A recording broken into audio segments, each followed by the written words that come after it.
The following is a hockey podcast out of Vancouver and Surrey, British Columbia. It'll only consist of a lot of puck talk and even more BS, or in actual words, banter and satire. Enjoy, and as always, go Canucks go. Kyle, you can smack me in the face for even thinking about this, but I'm wondering, can the Vancouver Canucks be the 2018-19 St. Louis Blues Cup?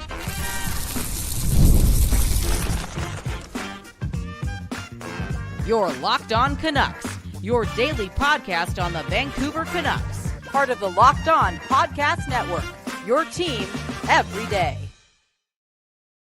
Hey, happy Monday and welcome to another episode of Locked On Canucks. My name is Trevor Beggs. That guy is Kyle Bhawan. This episode is brought to you by our friends over at FanDuel. Download the FanDuel app now by visiting FanDuel.com and win $300 in bonus bets if your first $5 bet wins.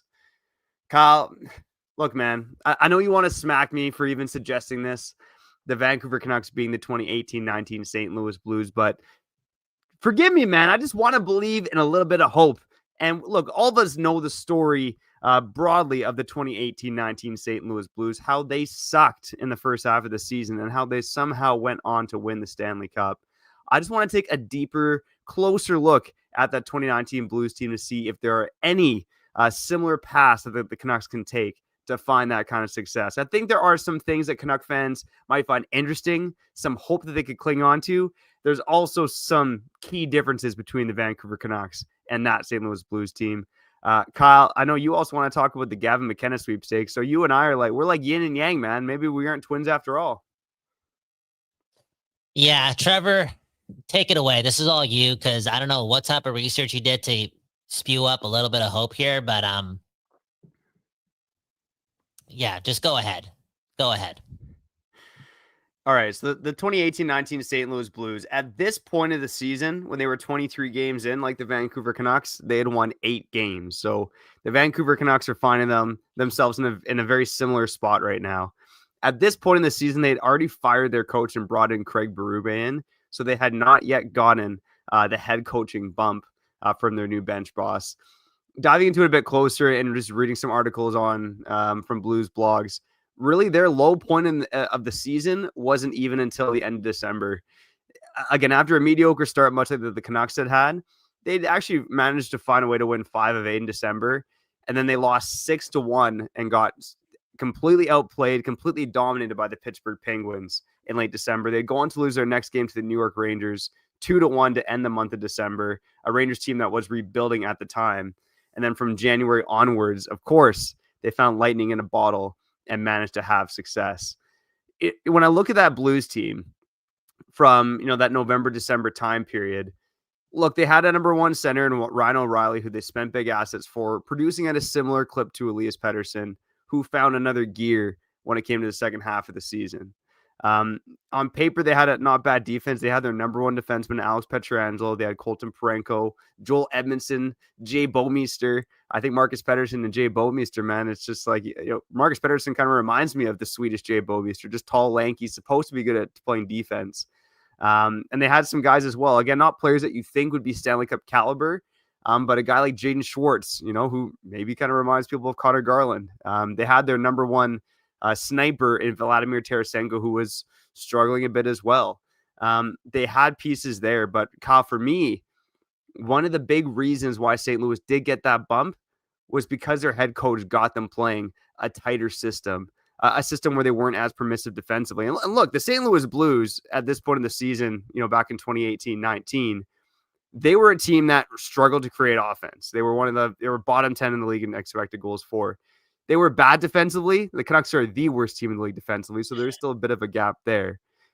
But Kyle, there was 2 things that happened to the Blues where you could see something similar happening in Vancouver.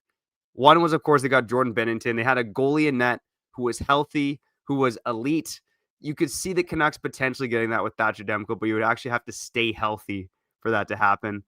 The second was a head coaching change. And look, Kyle, I do find it interesting that the St. Louis Blues, 2 seasons before they won the Cup, they, like the Canucks, made it to the second round of the playoffs, and they lost. They had high expectations coming into the next season. They missed the playoffs with around the same point total as the Canucks last year, and then they got up to a horrid start in 2018-19 before pulling off the miracle. So the Canucks, in some ways, have followed a similar script to the Blues. And Kyle, I know you don't want to believe in hope, but for me, it's twofold. And I got a couple other tidbits to dive deeper on it, but it's the head coaching change. And we talked about it a bit last night on the postcast. Every Dayers know, not the first time we've talked about it. I might get punched in the face by Adam Foote here. But is a head coaching change going to come for the Vancouver Canucks? I don't think it's a foregone conclusion that they're just going to ride out the season with Adam Foote. And the second is the biggest wildcard of our that we can't answer, and it's Thatcher Demko coming back and being elite, which is possible for this team. But if you have a coaching change and you have an elite goaltender in net, look, Kyle, I've said it before, and I know you're more pessimistic than me. This Canucks team, talent-wise, shouldn't be the third worst team in the NHL, right? Like, they are not the sum of their parts. They're playing like individuals right now. Sometimes it does take, a better goalie behind you to play with confidence. Sometimes it takes a different voice in that locker room at head coach to get your team playing a different way. But those are two factors for the Canucks that I think could be plausible this season. Now, look, I'm not going to come in here and say they're going to win the Cup, but there are two things at play there that could make the Canucks a better team than what they are right now. Okay. I don't know how you want me to respond to this episode right here. Like, what? Coulda, shoulda, woulda. Go ahead and fire Foote, hire DeBoer. Everything gets tightened up, and Demko magically takes steroids and never gets hurt again. Or Demko, with artificial intelligence is able to, I don't know, come up with a formula that allows a 3D printer to create this contraption that could be glued around his knee and his groin that again allows him to never get hurt again. I'm not feeling this, Trevor. I'm not feeling this. So I'm just gonna keep shutting up, and you. I know it's bad for podcasting, but there's no way you're gonna get me to think that this team has a chance to pull off the St. Louis Blues thing. Like, and a big reason because of that is like, yeah, it's interesting how you're bringing up these crazy comparisons, like the fact that St. Louis made the second round. The next year they missed the playoffs. The year after that, they have 8 wins in 23 games. Boom, bam. They still won the Stanley Cup. It could happen here. But I'm assuming that nucleus of player group, and I would have to go back in time, which I'm not going to do, and look up how that core, that dressing room dealt with the media or came off to the fan base. I'm assuming that it's not as bad as what we see in Vancouver, because for years and years and years and years, this core signals time in and time out that they're disgruntled, they're depressed, and they've had enough. And yesterday, the most embarrassing effort of the year, 3 home wins all season long, and Elias Pettersson declines doing media after seeing his boy Quinn Hughes do it time in and time out. You know what I'm saying? Like, you need camaraderie if you're going to come out of this, good head coach or not. And I just think that this team collects checks, and they don't care. They don't have that oomph. They don't have that. And I hate to do the whole good old Canadian boy thing, but no, straight up, they don't have Ryan O'Reilly. Yeah, the Blues had a few of those, right? Alex Pietrangelo and Ryan O'Reilly. They don't have Colton Pranko. Hey, I'll say this. They don't have Jordan Binnington. Like some guys with swag and some I don't give a puck. And the world isn't collapsing. I want guys not scared of microphones or tweets. You know what I'm saying? Like this group, again, time in and time out, is weak. And their strongest player when it comes to confidence or being able to shed a smile and communicate with the fan base is Tyler Myers, arguably the worst top 4 defenseman in hockey. So, I don't know. Take it away, Trevor. Keep doing your math, your chat GPT stuff, because I'm not buying it. Yeah, no, there was no chat GPT used in the production of this episode. Don't come at me, AI. And look, Kyle, it's an interesting thing to bring up, but we all know the Blues have more or less been the anomaly, right? But I think I just wanted to point out there have been some parallels here, but I'm not disagreeing with you. I mean, Ryan O'Reilly, one of his criticisms, if you want to even call it that, is that he was too honest with the media, right? Like when he talked to the Buffalo reporters and said he lost his passion for the game. And Pietrangelo, the guy's got 4 kids, and he's, when he got 4 kids, I don't think he had 4 kids back in 2019, but you realize that there's things bigger than life, right? And the Canucks leaders on this team, outside, I guess, Demko, Myers, Garland, like a lot of them don't have kids, right? So I'm not saying the big dad energy comes into play here, but there are obviously differences between the Canucks and the Blues. But I'm looking at these teams on paper. O'Reilly, all the Pettersson haters are going to say like, oh, O'Reilly was he's more of a beast. But you're talking about good two-way players who are point of game guys, right? Like, I don't see Pettersson as that 100-point guy, but can he be a Ryan O'Reilly type? He's got to do it in the playoffs, but in the regular season, I think he could be that guy. No, he can't. He can't. Prime Ryan O'Reilly is twice the player of Elias Pettersson in big game situations. Like, he doesn't get knocked down. He doesn't look sad when things don't go his way.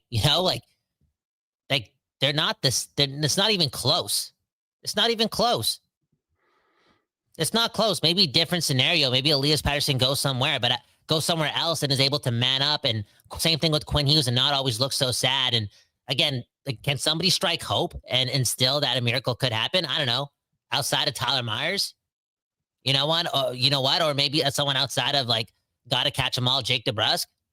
Maybe everyone should start watching Pokemon. But again, I just feel like it's so easy for Hughes and Pettersson to feel defeated because things aren't going their way. And when your 2 best players are defeated, again, Elias Pettersson declining to do media.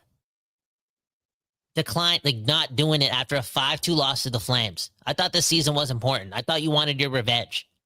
Declines to do media, and it just sets the tone to the rest of the guys that I'm not going to say you're checked out, because media and like fans relation isn't like the be and be all. Like, I know it isn't, but it sets the tone for like the body language and overall victimhood of this dressing room to be what it is. And that's, again,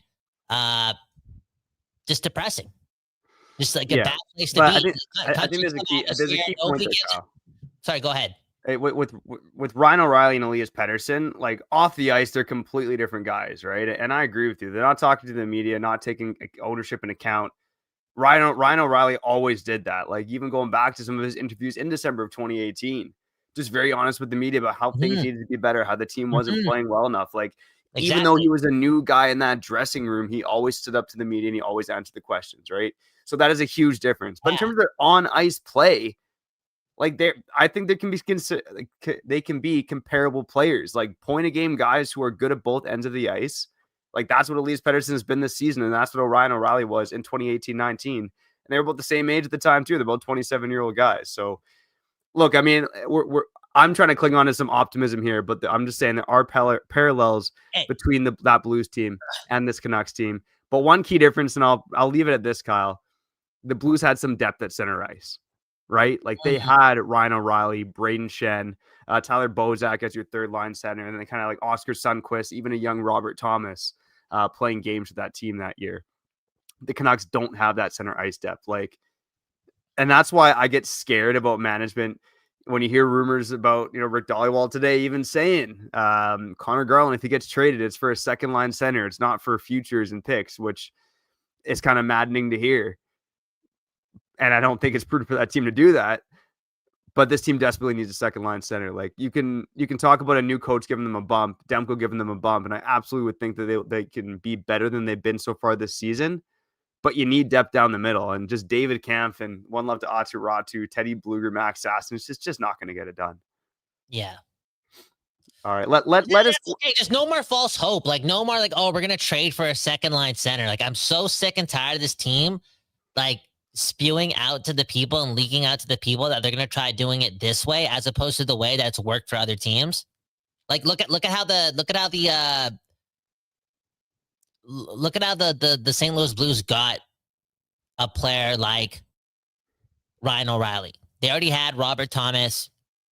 They already had Parayko, who was young at the time. I'm trying to do the math, but they already had Barbashev, right? Playing. He was younger, playing limited minutes. But they already had those guys, and they're like, okay, Buffalo, take Tage Thompson. We're gonna get Ryan O'Reilly. Like, it's a little different, you know? They already it was still an incredibly risky move at the time, considering they didn't have some crazy good prospect pool. They had a young Vince Dunn, they had a young Robert Thomas. Ivan Barbashev, again, was more trying to be more of a middle six guy. Like, I'd say very different player from Lecker-Mackey, but maybe the same kind of, ceiling, for lack of a better term. They were term. getting players that, like, they were bringing in Ryan O'Reilly, who could kind of, like, he's kind of closer to a Braden Shen. He's kind of closer to a Barbashev. He's kind of closer to an Alex Steen. He's kind of closer to a Colton Parayko. You know what I'm saying? It's like that hard nose. Like, they had somewhat of an identity that I know they weren't successful before they got him in, but it was kind of like that type of makeup that they're trying to build here. You got random pieces to the puzzle here. Everyone is random. Everyone's random. There's no identity here. They're not even close to it. They're not. And you could say fire Adam Foote and bring DeBoer in, and of course the coach's bump is going to happen. But like, just start from the bottom. Let's just do it. I'm telling you, the fan base is ready for it. And anyways, on the other side, like, I want to talk about Gavin McKenna, and like, I just want to ask the question: like, is he enough to keep Quinn Hughes? Because there's still that chance. There's still that chance that he extends. All right, Kyle. Let's go from false hope to reality on the other side here on Locked On Canucks. All right, before we get back to it, let's shout out our friends over at Gametime, baby. Kyle, you're the music guy. Any good concerts in the city you're going to over the next little bit? Any good concerts I'm going to? No. And I just want to spend time with my girl, man, and get hugged. Hey, man, we do make that podcast money after all. But if you do want to find deals on tickets, even if it's not the Canucks, even if prices are dropping, go check out concerts, comedy, theater, and more. You can find it all on Gametime. They got the lowest price guarantee. Plus, tickets can go down as much as 60% off prior to your event. Trust me, every time I buy tickets, I always use Gametime. Lowest price guarantee. You can't beat it, baby. So take the guesswork out of buying your tickets with Gametime. Download the Gametime app, create an account, and use code LOCKEDONNHL for $20 off your first purchase. Terms apply. That's code LOCKEDONNHL for $20 off. Swipe, tap, ticket, and go. All right, baby. Let's shout out our friends over at Doer. No matter how crappy the Canucks are, I'm always in a good mood when I rock the Doer, baby. Because these are the most comfortable jeans and the most stylish jeans in the world. I got my sexy back, okay? Who said you can't be sexy in your 30s, man? I can, but it's only because of Doer. Again, I'll talk about the comfort. These jeans have 5 times the stretch of traditional denim. I can roll around with the kids and, not have my junk be free, man. Come on. Sometimes those jeans, they're a little restricting, man, but that's not the case with Doer. And not only is it not restricting, but they have that cool max energy that regulates your body temperature and wicks moisture, keeping you cool and comfortable below the belt as the body changes. Plus, Kyle, you've been in store, man. It's a friendly staff, man. We love our friends over at Doer, and they make the best jeans in the world without sacrificing style. Go check them out for yourself here in Vancouver at 1757 West 4th Avenue. Mention our promo code Locked On Canucks in store to get 15% off your first order. And you're not close to Vancouver, you can also check them out online at duer.ca/LockedOnCanucks. And you can also get 15% off. That's duer.ca/LockedOnCanucks.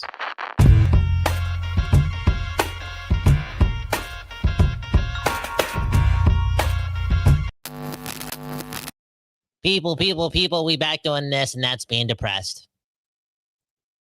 Let's get to your comments.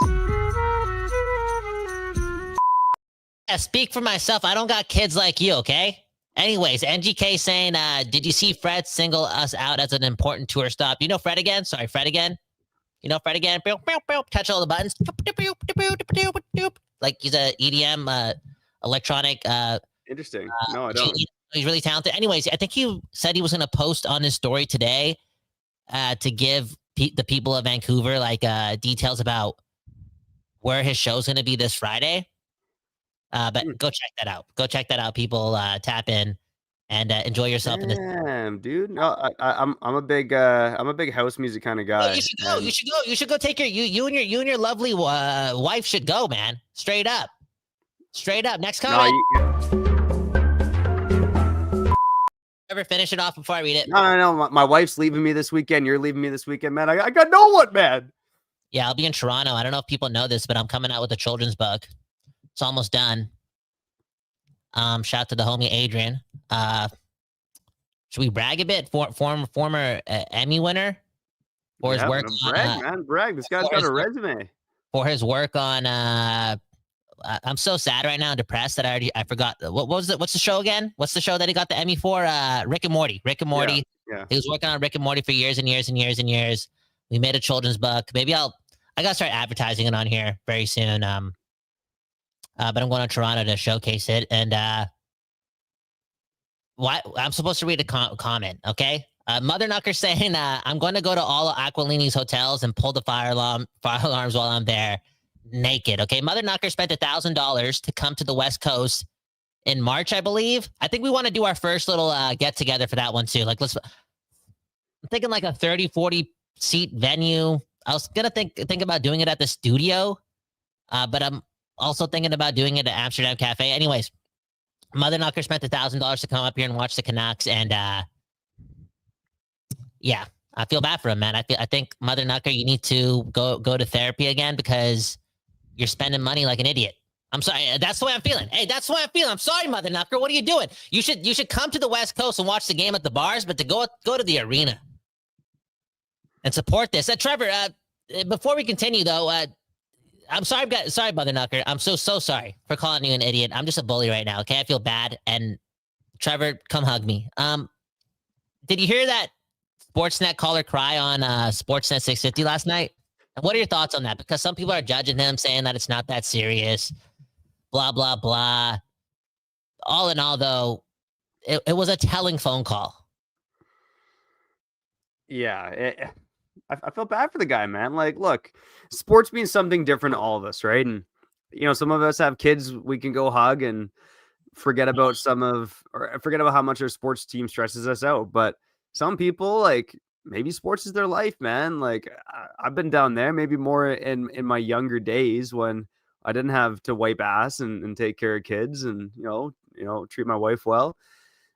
In my younger days, I think the wins and losses mattered a bit more to me, right? And I can't blame some people for feeling like that. I mean, I'm not here to gatekeep sports.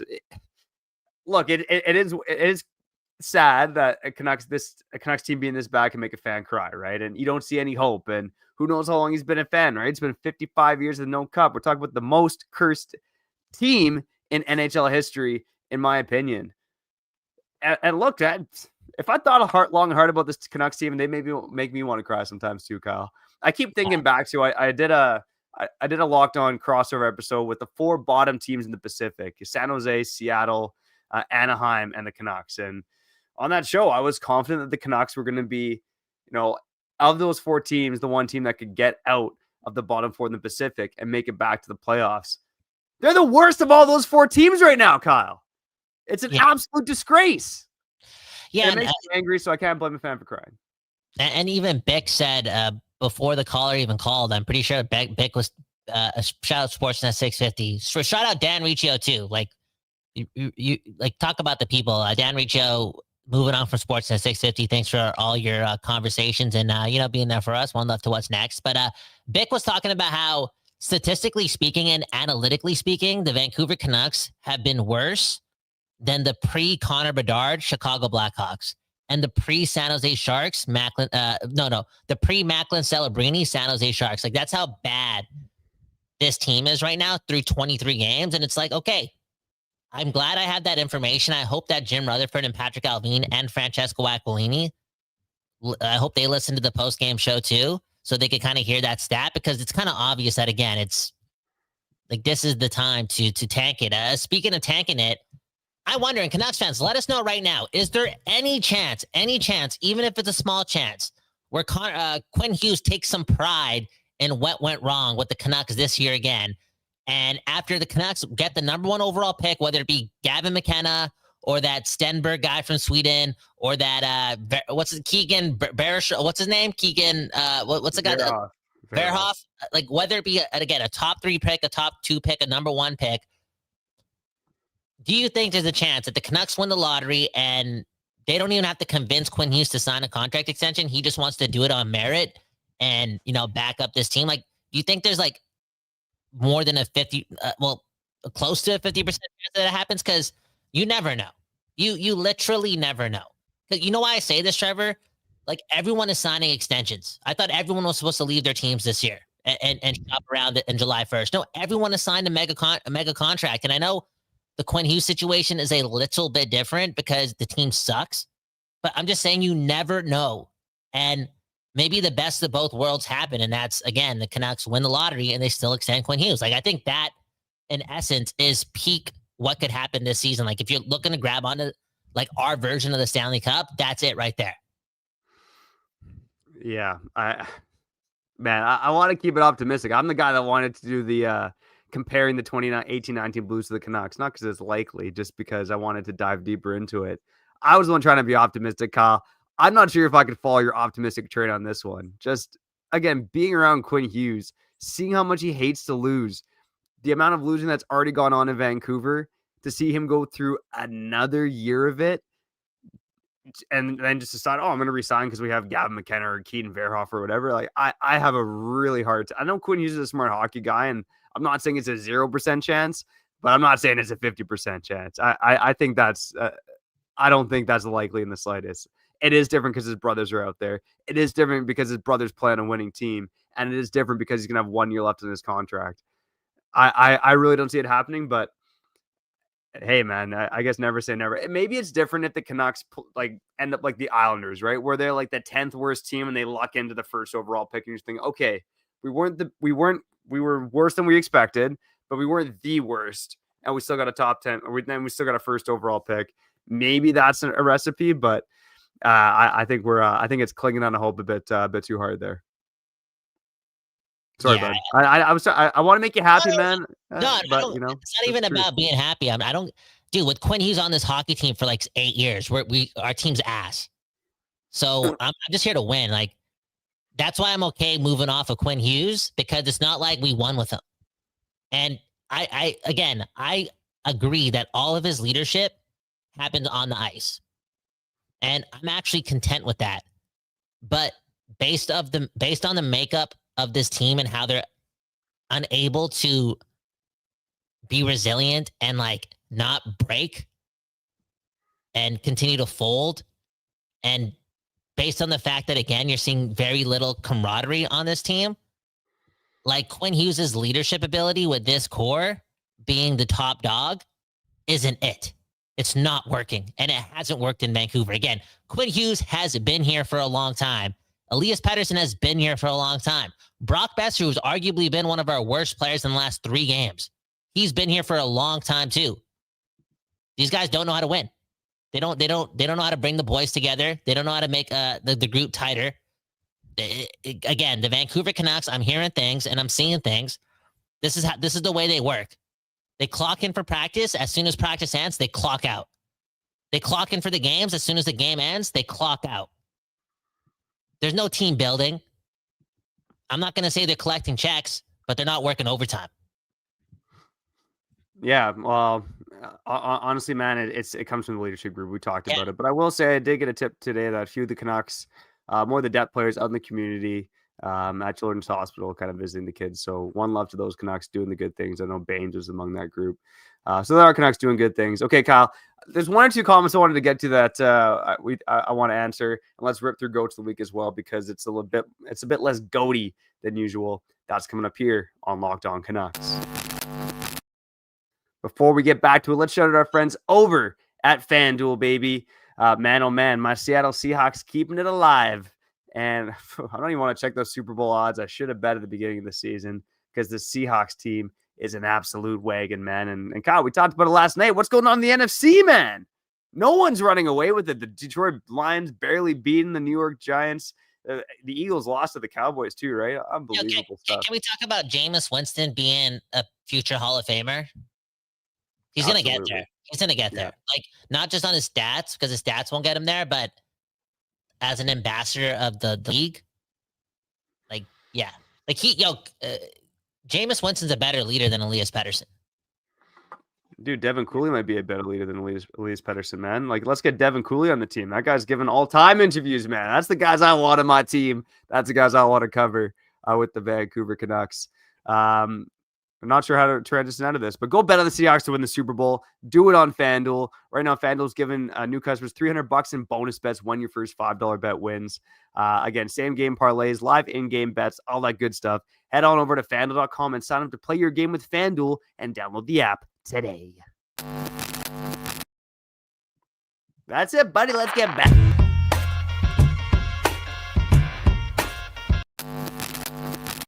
Okay, we back doing this, and that's talking about your Vancouver Canucks and reading your comments here on Locked On Canucks.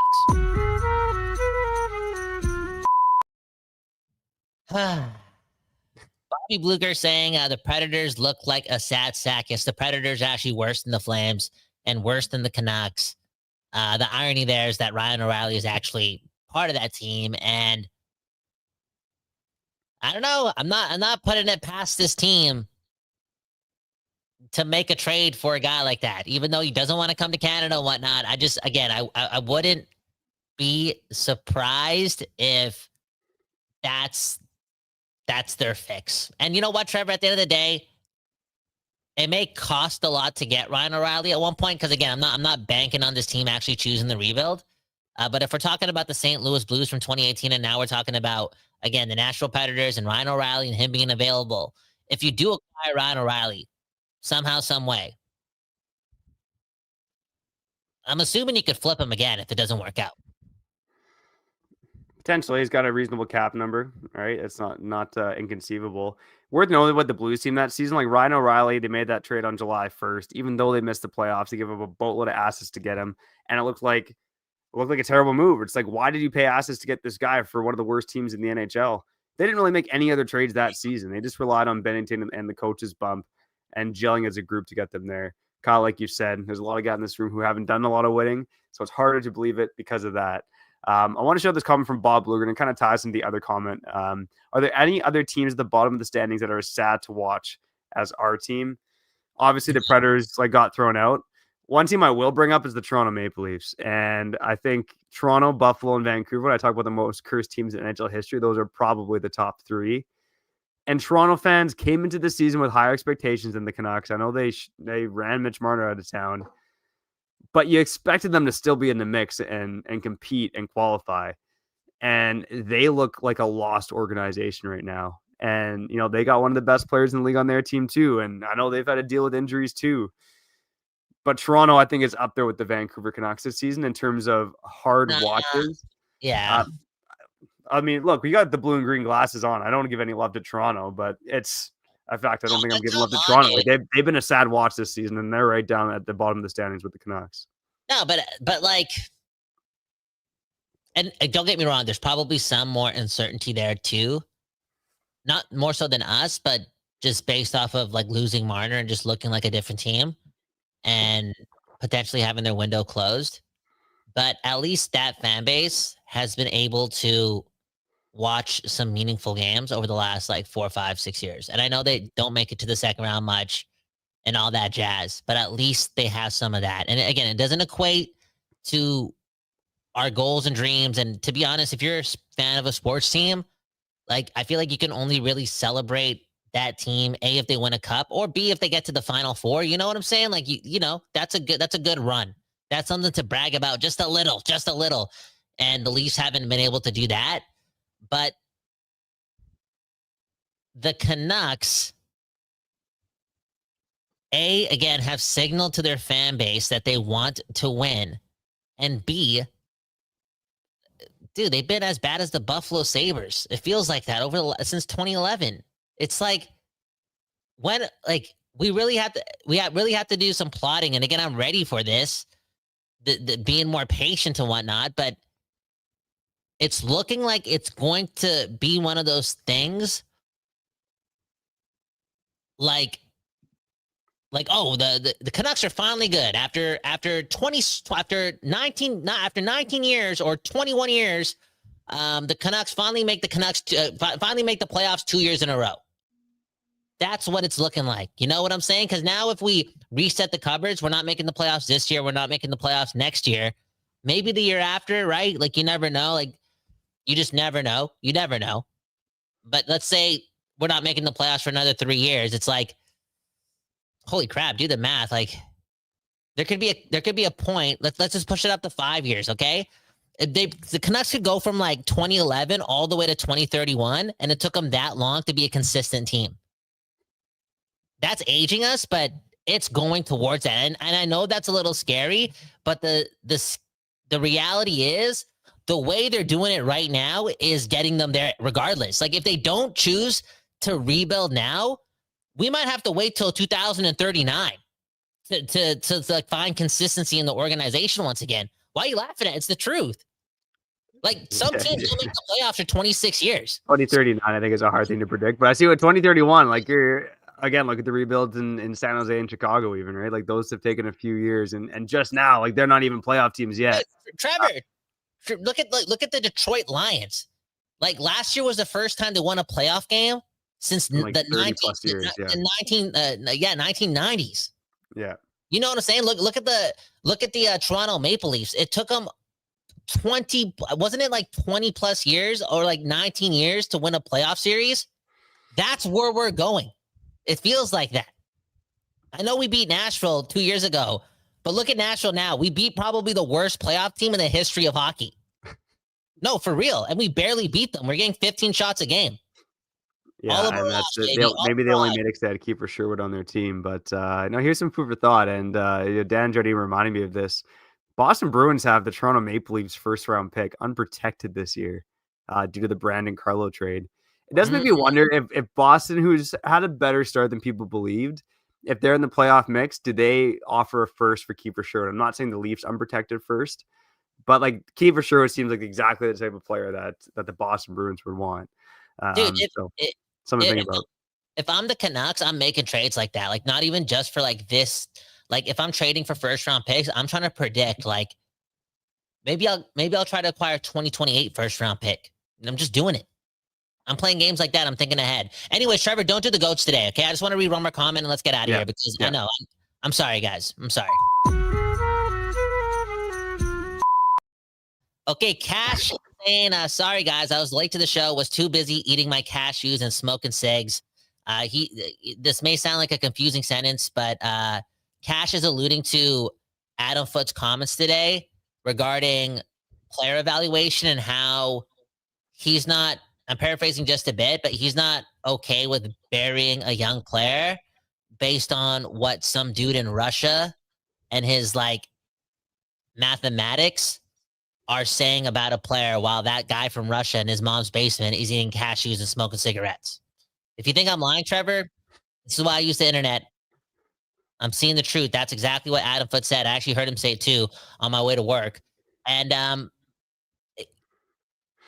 Foote, Nate, like, I hope he's the tank commander. I hope this is all part of the plan and like they don't fire him because they know he's just a bad coach. But he's turning into like, thank you for backing up your players, but his communication skills are kind of slipping here. And that's okay because, again, we might be tanking here. But he's starting to not make a lot of sense. I feel like he contradicts himself sentence by sentence, and he's not answering questions, you know? He's just dancing around questions, which, again, it's okay. Your job's to coach and not answer questions. But I feel like he's feeling the heat, you know? And he's already had enough of the job. That's what it seems like. I don't know, man. Adam Foote might be on to me. It sounds like my lunch, man. Cashews and cigarettes. There you go. I got to be careful next time I'm at the rink, man. But hard to agree with you. Maybe the next episode is Canucks, please don't fire Adam Foote. Another episode we want to get to this week is what does dismantling this team actually look like? I do want to dive into that. We also should have Adam Kersenblatt at the Hockey News on the show tomorrow. So no matter what this team does, lots going on here at Locked On Canucks. So make sure you help us out by subscribing to the show on YouTube, liking the goddamn video as well. It helps us out a lot. On the podcast side, you can follow us, leave a 5-star review. I'm Trevor Beggs. That guy's Kyle Bhawan. And as always, go Canucks go, baby. Really? Always? Always. Yeah.